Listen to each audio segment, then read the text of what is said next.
ఉదయం నిద్ర లేవగానే కాఫీనో టీనో తాగకపోతే నిద్రమత్తు వదలదు. మరి టీనో కాఫీనో తాగాలంటే కావలసింది పాలు. అలాగే పంచపక్ష పరమాన్నం భోజనం పెట్టినా ఆ చివరలో పెరుగన్నం తినకపోతే భోజనం తిన్న తృప్తి అనిపించదు. పెరుగు కూడా పాల నుంచి వస్తుంది కదా. అలాగే ఒక అమ్మ తన బిడ్డకు పాలు సరిపోకపోతే గేదె పాలను ఆవు పాలను ఇస్తుంది.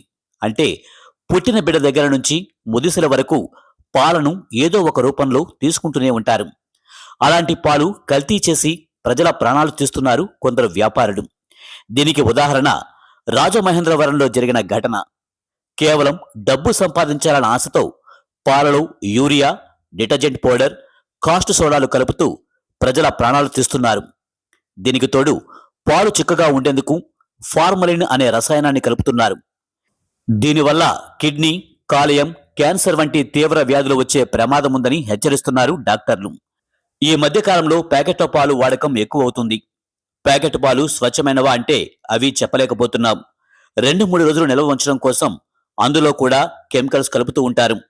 ప్యాకెట్ పాలు నమ్మలేని చాలామంది డైరీ ఫామ్లను ఆశ్రయిస్తున్నారు. కానీ అవి కూడా నమ్మకమైన పాలు కాదంటున్నారు కొందరు నిపుణులు. ఎందుకంటే పాలు ఎక్కువగా ఇచ్చేందుకు గేదెలకు ఆక్సోటేషన్ లాంటి హార్మోన్ ఇంజెక్షన్లను వెచ్చలవిడిగా కొందరు వ్యాపారులు వాడుతున్నారు. ఈ హార్మోన్లు పాల ద్వారా మనిషిలోకి ప్రవేశించి ఆరోగ్యాన్ని దెబ్బతీస్తున్నాయి. ముఖ్యంగా చిన్నపిల్లలపై దీని ప్రభావం ఎక్కువగా ఉంటుంది. ఈ మధ్యకాలంలో చిన్న వయసులోనే 10 సంవత్సరాలలోపు ఆడపిల్లలు మెచ్యూర్ కావడానికి ఈ ఇంజెక్షన్ కారణంగా తెలుస్తుంది. ఇలాంటి పాలు తాగడం వల్ల భవిష్యత్తులో సంతానలేమి సమస్యలు రావచ్చునని డాక్టర్లు చెబుతున్నారు. ఒకప్పటిలా స్వచ్ఛమైన పాలు తాగడం అసాధ్యమనే చెప్పాలి. కానీ పాల స్వచ్ఛతను తెలుసుకోవడానికి మిల్క్ అడల్ట్రేషన్ కిట్స్ అందుబాటులోకి వచ్చాయి.